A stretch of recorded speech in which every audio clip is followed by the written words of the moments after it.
Hi everyone, welcome back to another episode of the Pursuit of a Healthy Lifestyle. Thank you so much for joining again. Today, I want to dive into one of those topics that can be really hard to talk about, which are eating disorders. And we all know that eating disorders can act as a negative impact in our lives. And I want to give all of you some mindset shifts that can destroy these eating disorder patterns that make your life harder. And so eating disorders are something that a lot of people suffers from, but they do not confront it. The first thing you need to understand is that for something to change, you first need to accept there is a problem. This can be tough because you probably feel that it's a sign of weakness to show that you have a problem or an issue, or you can also feel the weight is the key to your happiness, success, and confidence. But the good news is that those behaviors can be stopped or changed if you receive the correct help. And the truth is that happiness and self esteem come from loving yourself for who you truly are, and that's only possible with recovery.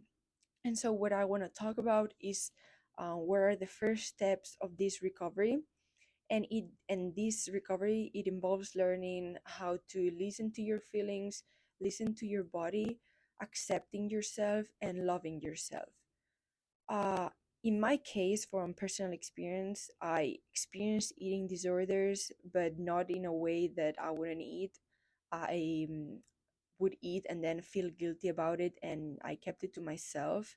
And that's what led to anxiety and depression, mental health issues. And you're not you're not less for feeling that way or for having these problems.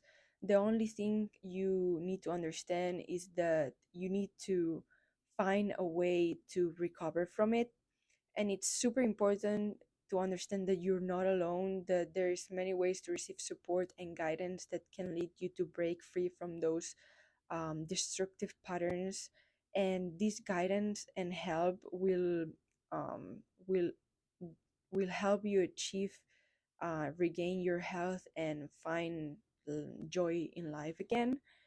And it's also important to reach out for support and help because, for example, if you go to a disorder support group, this will help you freely talk about what's happening to you and receive advice from people who are experiencing the same things as you, and they are people who truly understand what you're going through.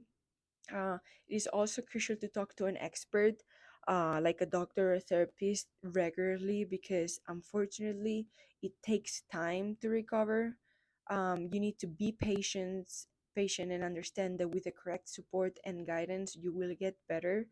I know it's tough. I know you're probably thinking, "Oh, I've heard this so many times," but I know it's tough because from personal experience, I know, but I also tell you that it's possible.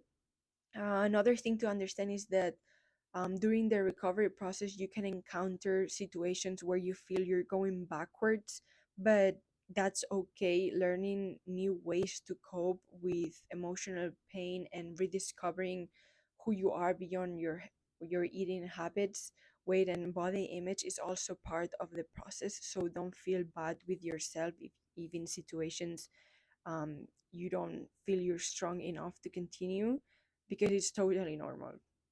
Also, some healthier ways to cope with your eating disorders can be listening to music, writing a journal, reading a book, go for a walk, talk to your friend.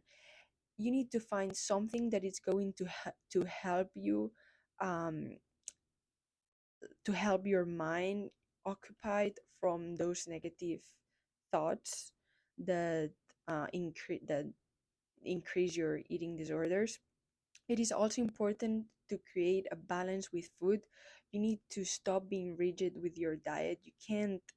You can't just tell yourself, "Oh, I'm never gonna have dessert," because that is not going to help. You need to listen to your body and mind with balance.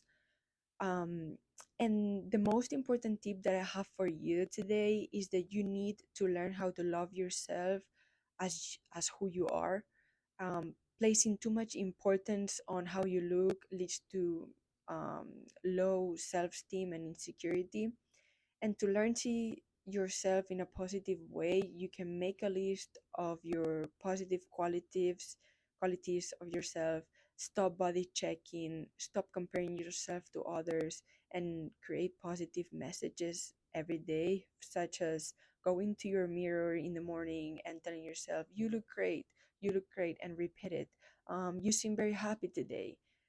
And from personal experience, you're gonna end up believing it.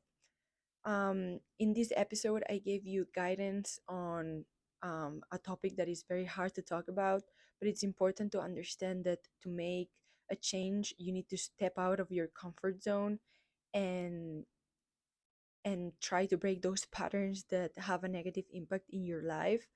I hope it was helpful for you and that you will include this mindset shift that I gave you in your lifestyle to help improve your negative eating disorders. Thank you so much once again for listening to my episode. Do not forget to check my other social media platforms at Maria Blasco 00. And I hope you come back next week for another episode of The Pursuit of a Healthy Lifestyle. See you soon.